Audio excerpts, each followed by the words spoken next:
One of the great questions in history is the question of whether or not violence is necessary for change. As we've discussed in the previous episodes of this podcast series, the Mexican Dirty War carries the legacy of the 1910 Mexican Revolution with it, which itself was a violent movement aimed at making fundamental structural changes to Mexican society. The Mexican Revolution comes at the tail end of a period in history many simply refer to as revolutions. From about 1750 to 1900-ish, revolutions swept across the globe against imperialism, economic and social injustice, as well as racial and class division. And depending on your perspective and your historical lens, you can view these different violent movements through different historical narratives. We can probably all think of at least some examples of justified violent conflict leading to what gets remembered in historical memory as meaningful positive change. There are plenty of examples of this. I think an easy one most of us would agree on would be the Haitian Revolution, which led to the end of slavery in Haiti. But not all revolutions or violent movements are as clear-cut from a moral perspective as something like the Haitian Revolution, at least in hindsight.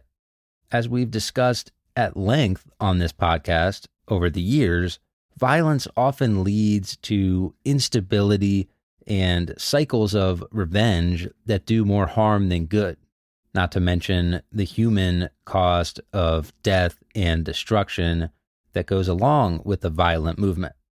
And there is another path, the path of a Gandhi or a King and others like them who used nonviolence, civil disobedience, and other more subtle ways of trying to make change. These methods obviously had a huge influence on much of the world during the era of decolonization after World War II. So when thinking about history, how do we evaluate which of these paths towards change is the best or the most morally correct or the most likely one for each situation? There's not going to be a one-size-fits-all solution, and every historical case is going to be different. But historian Alexander Avina argues that the Mexican Dirty War began when violence essentially became the last option available to make change. In the last episode of this series, we talked about a number of plights, social, economic, and political, that were affecting the lower classes and the peasant class of Mexico in the mid-1900s. A lot of these plights were particularly affecting peasants in the Guerrero region of southwest Mexico, which just happened to have probably the highest concentration of guerrilla activity. Alexander Avina describes the formation of a group known as the ACG around 1957, which formed almost in response to the corruption of the governor of Guerrero, who ruled in the name of the PRI and used the typical stew of nepotism, fraud, and violence to promote the PRI agenda. The ACG had a broad diversity of membership.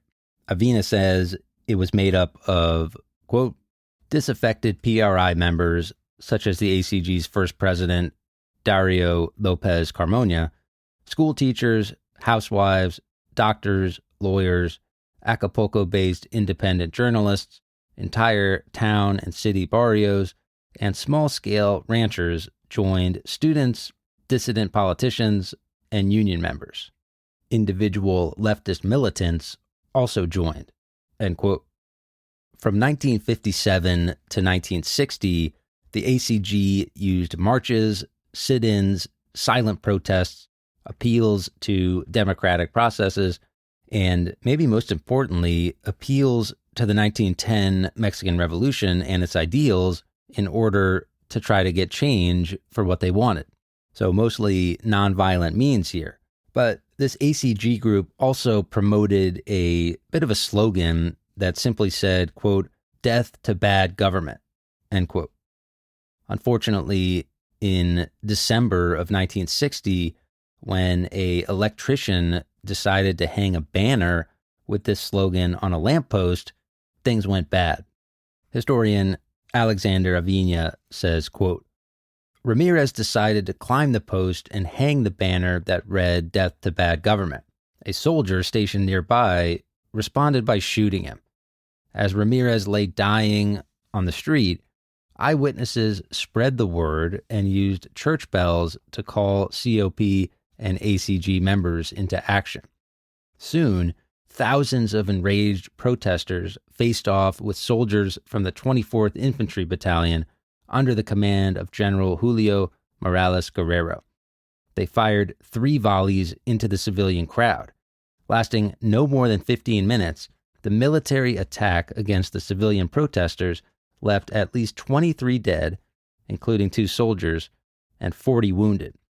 55 detainees were tortured in clandestine and makeshift prisons.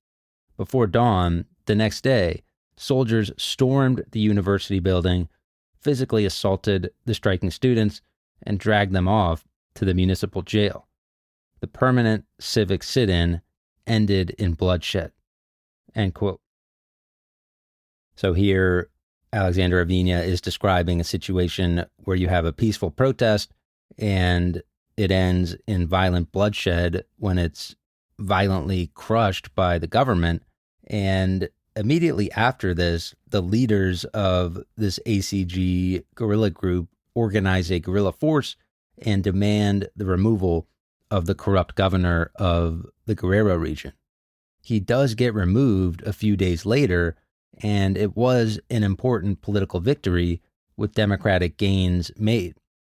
It was also symbolic in that it represented the history of democratic struggle going back to the 1910 revolution, and it showed that gains could be made in the face of state violence and repression. But in a way, violence was the catalyst and the breaking point for action. And as movements like this became more organized and successful, they also gained more attention from the PRI and were thus subjected to increased levels of repression, which further radicalized them.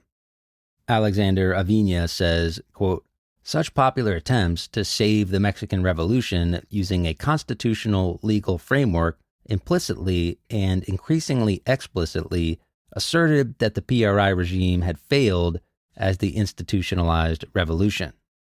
Increasing social inequality and polarization, along with the intensifying of one-party political rule, challenged the regime's self-portrayal as the democratic and progressive embodiment of the Mexican Revolution. High-ranking PRI and military officials responded by directing several civilian massacres, unofficially suspending constitutional rights, and closing legal channels for the expression and redress of popular discontent. Guerrero proved no exception.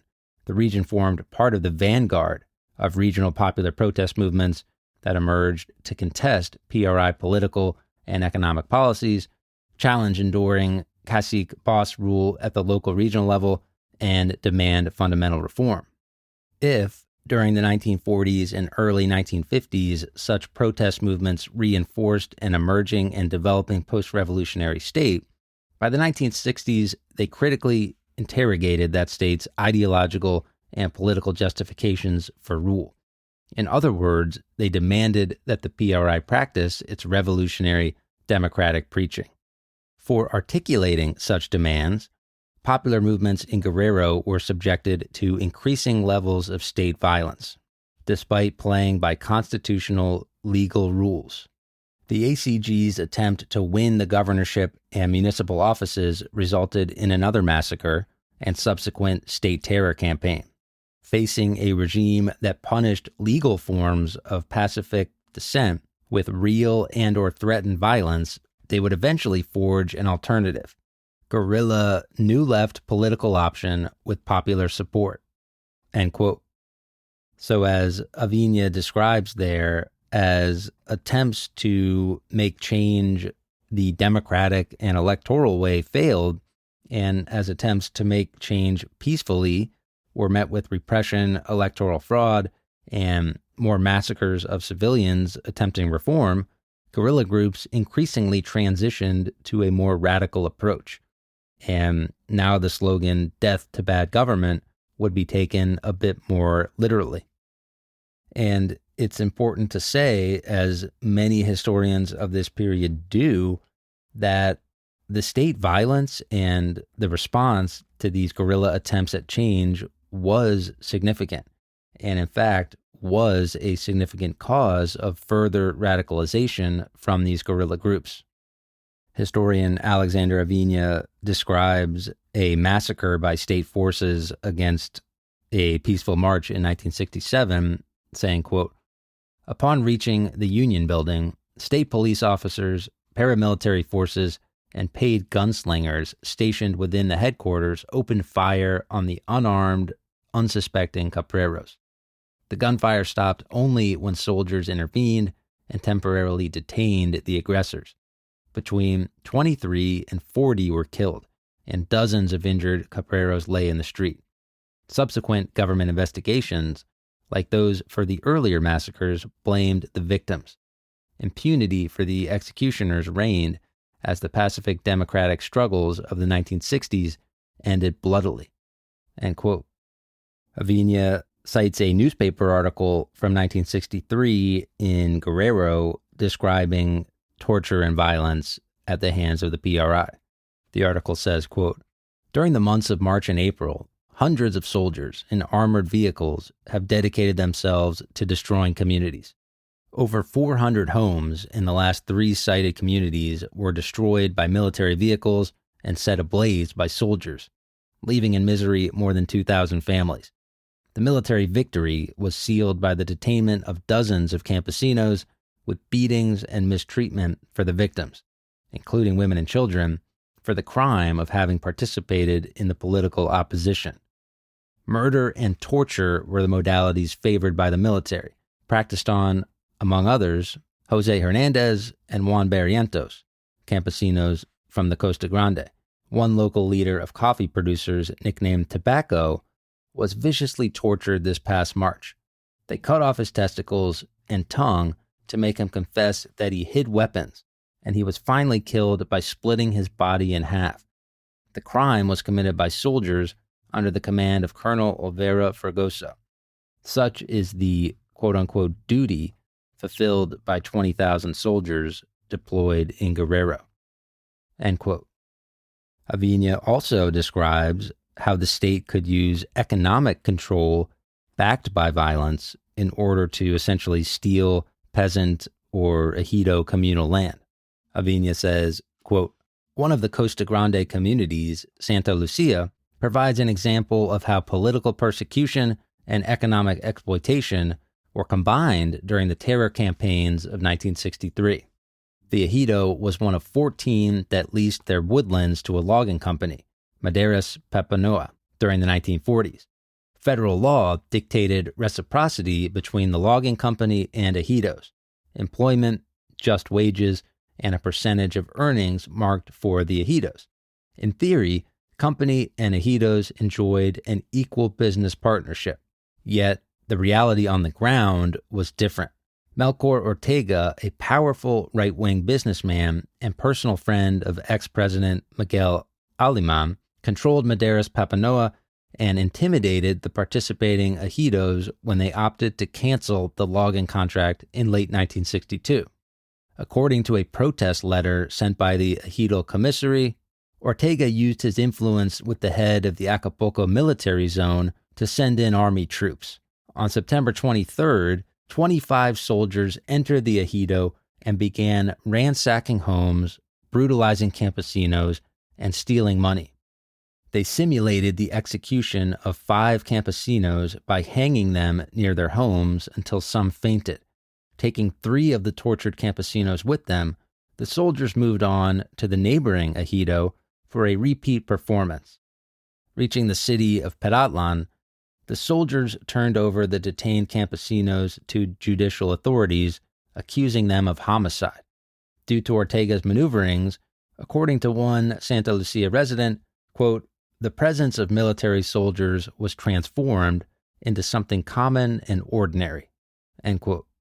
So that's a long quote there, but it's a great example of how the economic changes that are really screwing over a big portion of the peasant community in Mexico as a result of large government-backed private landowning interests swallowing up ejido land, that process is now being backed by violence. Alexander Avina reminds us that oftentimes with violent movements and revolutions, quote, local conditions of poverty, economic injustice, and exploitation color interpretations of global events, end quote. So while some may look at the dirty war as part of a larger global leftist or communist movement at the height of the Cold War, it is important to remember these specific events and examples of violence and poverty that are affecting real people on the ground in Mexico and coloring their response.